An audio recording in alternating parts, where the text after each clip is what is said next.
संसद भवन में सांसदों का आज से वैक्सीनेशन सुबह 11 बजे से दोनों सदनों में एक साथ शुरू की जाएगी कार्रवाई। सूत्रों के मुताबिक 142 सांसदों ने लोकसभा अध्यक्ष को पत्र लिखकर सत्र छोटा करने की मांग की। श्रीमद् भगवद गीता की पांडुलिपि के 11 खंडों का आज प्रधानमंत्री मोदी करेंगे लोकार्पण। गीता पर एक साथ होंगे 21 विद्वानों की दुर्लभ टिप्पणियां। शाम 5 बजे किया जाएगा विमोचन। भारत बांग्लादेश के बीच बने मैत्री सेतु का आज प्रधानमंत्री मोदी करेंगे उद्घाटन। दक्षिण त्रिपुरा से चटगांव बंदरगाह जाना होगा आसान। एकीकृत जांच चौकी की भी रखी जाएगी आधारशिला। मध्य प्रदेश के पूर्व मुख्यमंत्री उमा भारती ने शराबबंदी के लिए बीजेपी प्रदेश अध्यक्ष वी डी शर्मा को लेटर लिखा, जिसमें उन्होंने वी डी शर्मा के काम की तारीफ करते हुए शराबबंदी और नशा मुक्ति के लिए कदम उठाने की मांग की।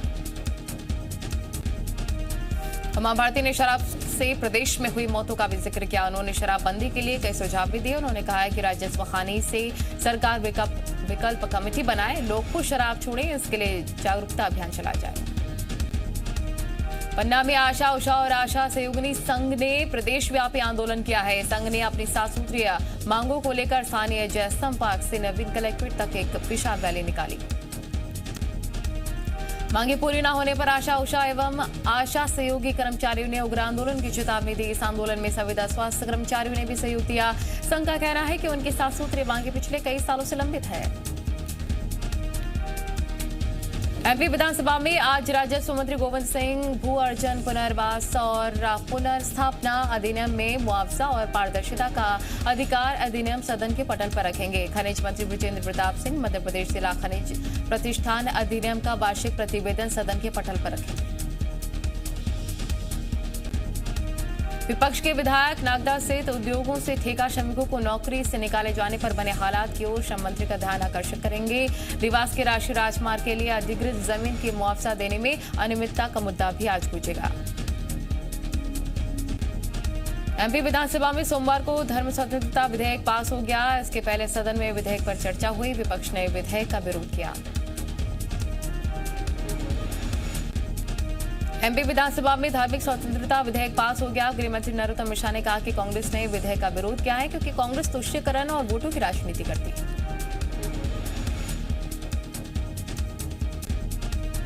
तो वहीं पलटवार करते हुए कांग्रेस विधायक हिना कांवरे ने कहा है कि ये विधेयक राजनीतिक लाभ लेने के लिए लाया गया है। जो कानून पहले से बने हुए हैं उसे बेहतर तरीके से लागू किया जाए, ये जरूरी है।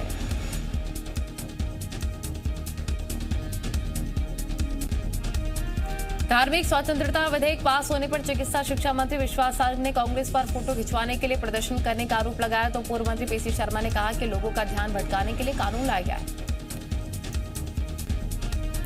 सीएम हाउस में सोमवार को बीजेपी विधायक दल की बैठक हुई, जिसमें नगरीय निकाय चुनाव को लेकर रणनीति बनाई गई। 12 मार्च से नगर उदय अभियान की शुरुआत होगी, जिसके तहत नगर निगम, नगर पालिका, नगर पंचायत स्तर पर आयोजन होंगे। अभी बीजेपी का नगरीय निकाय चुनाव पर फोकस है, इसलिए मंत्री और विधायकों को जनता के बीच ज्यादा से ज्यादा समय बिताने और क्षेत्र के विकास पर फोकस करने को कहा गया है।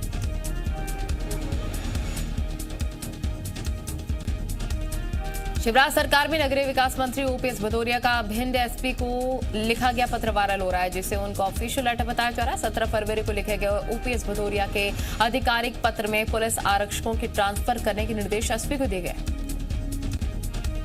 विपक्ष अब इसको लेकर सरकार को घेर रहा है। कांग्रेस नेता देवाशीष जारिया इसे अवैध उत्खनन को बढ़ावा देने वाला बता रहे हैं। कांग्रेस आरोप लगा रही है कि पुलिस कर्मियों के तबादले इसलिए हो रहे हैं। मध्य प्रदेश में चयनित शिक्षक अभ्यर्थियों का इंतजार खत्म हो गया है। अब उन्हें जल्दी ज्वाइनिंग मिल जाएगी, जिसको लेकर दस्तावेज सत्यापन तारीखों का ऐलान हो गया। मध्य प्रदेश में चयनित अभ्यर्थी ज्वाइनिंग के लिए 3 साल से इंतजार कर रहे थे। आज महिला दिवस के मौके पर चयनित महिला अभ्यर्थियों ने बीजेपी ऑफिस पहुंचकर धरना प्रदर्शन किया। छत्तीसगढ़ विधानसभा की कार्रवाई चलाने को लेकर आज अहम फैसला हो सकता है। दैनिक कार्यसूची के मुताबिक आज पूर्व मुख्यमंत्री रमन सिंह और धर्मलाल कौशिक दंतेवाड़ा के कार्यालय पुलिस लाइन में एक युवती कवासी पांडे की हत्या की आत्महत्या बताए जाने की ओर गृह मंत्री का ध्यान आकर्षित करेंगे। छत्तीसगढ़ विधानसभा में आज अजय चंद्राकर साइबर ठगी की बढ़ रही घटनाओं की ओर ध्यान आकर्षित करेंगे। हालांकि स्वास्थ्य मंत्री टीएस सिंहदेव, राजस्व मंत्री जयसिंह अग्रवाल और 2 विधायकों के कोरोना पॉजिटिव आने के बाद विधानसभा के सत्र पर संकट के बादल मंडराने लग गए हैं। छत्तीसगढ़ विधानसभा सत्र समय से पहले समाप्त होगा। सीएम भूपेश बघेल के मुताबिक सभी विभागों के अनुदान मांगों पर चर्चा हो चुकी है। जल्दी सारे काम पूरे हो जाएंगे, जिसके बाद कुछ खास बचेगा नहीं, इसलिए सत्र पहले समाप्त हो जाएगा। छत्तीसगढ़ विधानसभा में सोमवार को बारदाना खरीदी का मुद्दा गूंजा। विपक्ष ने सरकार से पूछा कि क्या धान खरीदी के लिए केंद्र सरकार बारदाना उपलब्ध कराती है, जिसका सहकारिता मंत्री प्रेमसाय सिंह टेकाम ने जवाब दिया। उन्होंने बताया कि केंद्र सरकार का काम बारदाना उपलब्ध कराना नहीं। छत्तीसगढ़ के नेता प्रतिपक्ष धर्मलाल कौशिक ने सरकार पर पलटवार करते हुए कहा कि फिर सीएम समेत पूरी सरकार केंद्र को क्यों बदनाम कर रही थी। धर्मलाल कौशिक ने पूछा कि केंद्र की ओर से कितने बारदाना उपलब्ध कराए गए हैं, जिसके जवाब में मंत्री प्रेमसाय सिंह ने आंकड़े पटल पर रखे। विपक्ष की बार सदन के बहिष्कार पर सीएम भूपेश बघेल ने तंज के साथ। सीएम बघेल ने कहा कि विपक्ष के पास कोई मुद्दा नहीं है, इसलिए लगातार बहिष्कार करते चले जा रहे हैं।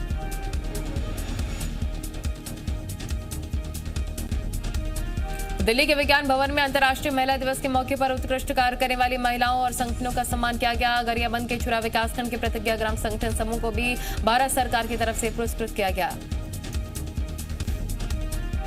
प्रतिज्ञा ग्राम संगठन समूह में 279 समूह के महिला सदस्य जुड़ी हैं, जो कि ग्रामीण आजीविका मिशन के क्षेत्र में काम करती हैं। संगठन कुपोषण, नशा मुक्ति, सैनिटरी नैपकिन, स्वच्छता मिशन के लिए काम करती है। बिलासपुर के रहने वाली नीतू स्वर्णाकर ने मिसेस छत्तीसगढ़ का खिताब जीतकर जिले और अपने परिवार का नाम रोशन किया है। छत्तीसगढ़ के 20 जिलों में फैशन फ्यूजन का कंपटीशन आयोजित किया गया था, जिसमें बिलासपुर से नीतू विजेता रही। वहीं इसके बाद 3 मार्च को रायपुर में मिसेस और मिस्टर छत्तीसगढ़ प्रतियोगिता में 40 प्रतिभागी शामिल हुए। सीएम भूपेश बघेल रायपुर के पंडरी में छत्तीसगढ़ हाट बाजार में चल रही प्रदर्शनी के समापन समारोह में शामिल हुए। राज्य स्तरीय छत्तीसगढ़ खादी और ग्रामोद्योग बोर्ड की ओर से इस प्रदर्शनी का आयोजन किया गया था। हाट बाजार के समापन कार्यक्रम में शामिल होने पहुंचे सीएम ने कहा कि लोगों को स्वरोजगार से जोड़कर उन्हें स्वावलंबी बनाने में खादी और ग्रामोद्योग की अहम भूमिका होती है। कृषि और जल संसाधन मंत्री रविंद्र चौबे ने की कार्यक्रम की अध्यक्षता। अंतर्राष्ट्रीय महिला दिवस के मौके पर रायपुर के इंडोर स्टेडियम में राज्य स्तरीय महिला सम्मेलन कार्यक्रम का आयोजन किया गया। कार्यक्रम में सीएम भूपेश बघेल शामिल हुए। अंतर्राष्ट्रीय महिला दिवस को लेकर सीएम भूपेश बघेल ने कहा कि महिलाओं में विशेष उत्साह देखने को मिला। प्रदेश में महिलाएं हर क्षेत्र में बेहतर काम कर रही हैं। सीएम के मुताबिक मुख्यमंत्री सुपोषण अभियान की शुरुआत की गई। महिलाएं स्वास्थ्य समस्या बताने में हिचके ना, इसके लिए दाई दीदी क्लिनिक शुरू की गई है। हर निगम के हर जोन में पिंक रूम बनाए जाएंगे। दुर्ग के बठेना गांव में एक ही परिवार के 5 लोगों की संदिग्ध मौत से सदन के हंगामे के बाद बीजेपी विधायक दल बठेना गांव जा पहुंचे। विधायक दल ने मृतकों के परिजनों से चर्चा की। बीजेपी ने घटना को संदिग्ध बताते हुए उच्चस्तरीय जांच की मांग की। मृतकों के परिजनों से मिलने के बाद पूर्व मुख्यमंत्री डॉक्टर रमन सिंह ने कहा कि पूरी घटना संदेहास्पद है। बीजेपी विधायकों ने दुर्ग के बठेना जाने पर सीएम ने कहा कि विपक्ष को बठेना जाना चाहिए। सरकार कोई तथ्य छुपाना नहीं चाहती। घटना की तह तक जाकर सच्चाई सामने लाने में हम पीछे हटेंगे नहीं। सीएम शिवराज ने जहां महिलाओं के लिए योजनाओं का अंबार लगा दिया, तो दूसरी तरफ विदिशा के जिला अस्पताल में महिला घंटों जमीन पर बैठकर इलाज के लिए अपनी बारी का इंतजार करती रही। इसमें गर्भवती महिलाएं भी शामिल हैं। मध्य प्रदेश कांग्रेस का राज्य स्तरीय महिला सम्मेलन में मध्य प्रदेश की बढ़ती आपराधिक घटनाओं को लेकर पूर्व सीएम कमलनाथ ने शिवराज सरकार को घेरा। कमलनाथ ने कहा कि ये बड़े दुख की बात है कि प्रदेश में हर दिन 15 रेप होते हैं। कमलनाथ ने कहा कि मध्य प्रदेश में महिलाएं सुरक्षित नहीं। कमलनाथ ने शिवराज सिंह को चुनौती देते हुए कहा कि आप 15 साल का हिसाब दीजिए, मैं 15 महीने का हिसाब दूंगा।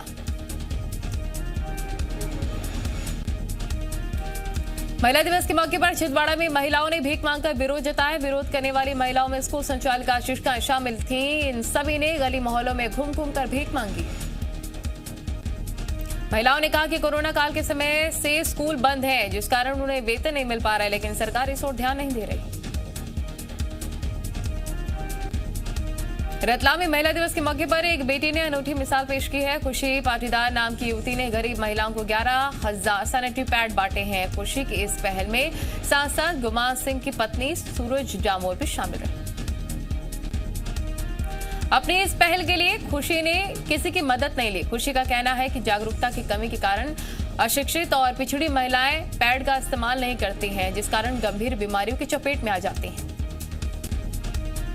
सतना के कोलगवा थाना क्षेत्र में रीवा रोड के डिग्री कॉलेज में एनएसयूआई कार्यकर्ताओं ने प्रदर्शन किया। पानी समेत अन्य बुनियादी सुविधाओं को लेकर कॉलेज परिसर में प्रदर्शन किया।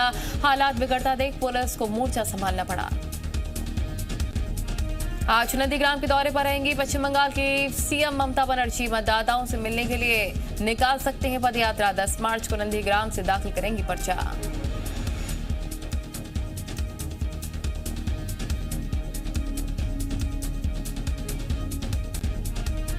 पश्चिम बंगाल के सिंगूर में ममता बनर्जी को एक बड़ा झटका। टीएमसी विधायक ब्रह्मेंद्रनाथ भट्टाचार्य बीजेपी में शामिल। सिंगूर आंदोलन में दिया था ममता का साथ। कुल 5 विधायक बीजेपी में शामिल।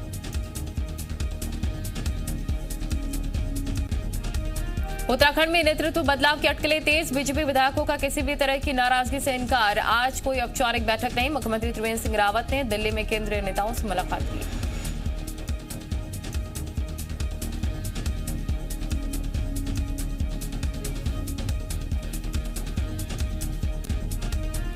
दिल्ली सरकार में वित्त मंत्री मनीष सिसोदिया आज विधानसभा में पेश करेंगे पहला ई बजट। मुफ्त वैक्सीनेशन पर हो सकती है चर्चा। आजादी के 75 साल पूरे होने पर दिल्ली में बड़े कार्यक्रम की घोषणा संभव।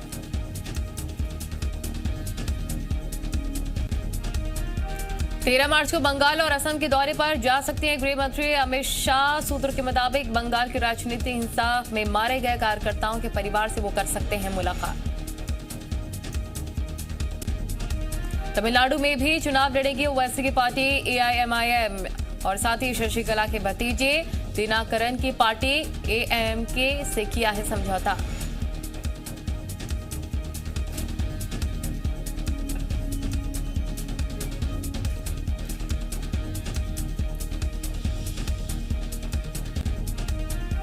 कोलकाता में ईस्टर्न रेलवे के ऑफिस के 13वीं मंजिल में लगी भीषण आग। दम घुटने से 9 लोगों की मौत, 4 दमकल कर्मी और 2 रेलवे के अधिकारी की मौत। एक आरपीएफ का जवान और 2 अन्य लोगों की भी मौत।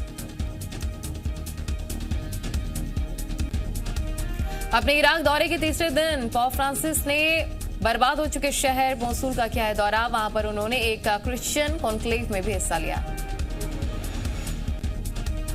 हैती में सरकार विरोधी प्रदर्शन में शामिल हुए स्वास्थ्य कर्मचारी। राष्ट्रपति जोवेनल मोइस को हटाने की मांग को लेकर जलाया गया बैरिकेड्स।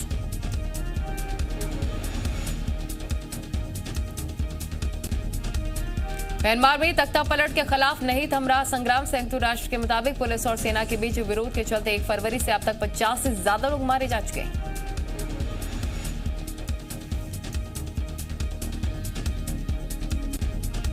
सऊदी अरब के तेल अड्डों समेत अरामको पर हाउती विद्रोहियों ने दागी है अग्नि मिसाइलें। सऊदी अरब ने सरकारी बयान जारी कर इसे वैश्विक ऊर्जा सुरक्षा पर एक असफल हमला करार किया।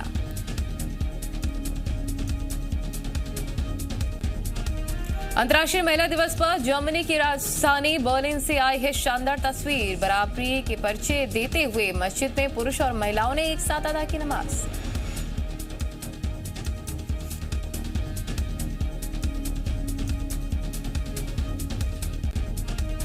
सऊदी अरब की 2 महिलाओं ने रचा इतिहास। पहली बार 2 महिला कार ड्राइवर्स ने अंतर्राष्ट्रीय कार रैली में हिस्सा लिया। 1 साल पहले दोनों को मिला था ड्राइविंग लाइसेंस।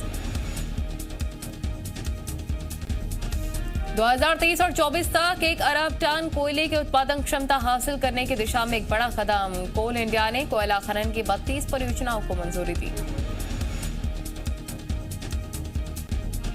प्रधानमंत्री जनधन योजना के तहत सबसे ज्यादा महिलाओं ने खुलवाया बैंक में खाते। फरवरी 2021 तक 23 करोड़ 21 लाख महिलाओं ने खुलवाए खाते।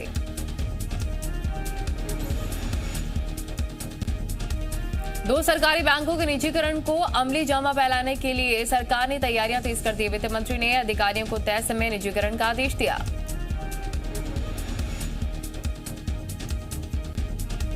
स्टार्टअप पे महिलाओं की बड़ी दिलचस्पी। वित्त मंत्रालय ने आंकड़े जारी कर बताया कारोबार के लिए स्टैंड अप इंडिया और मुद्रा योजना से महिलाओं ने सबसे ज्यादा कर्ज लिए।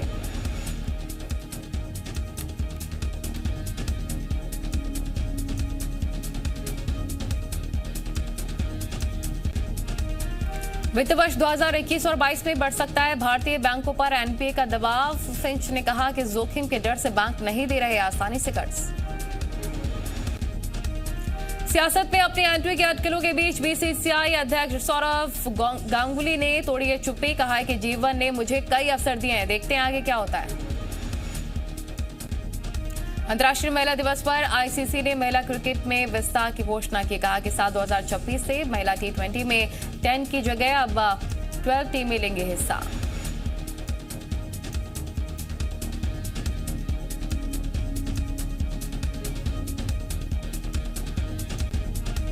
भारत में हार के बाद इंग्लैंड के पूर्व कप्तान माइकल वॉन का बयान, कहा कि टेस्ट टीम के कप्तान को भी बेहतर खिलाड़ियों को चुनने की छूट मिले।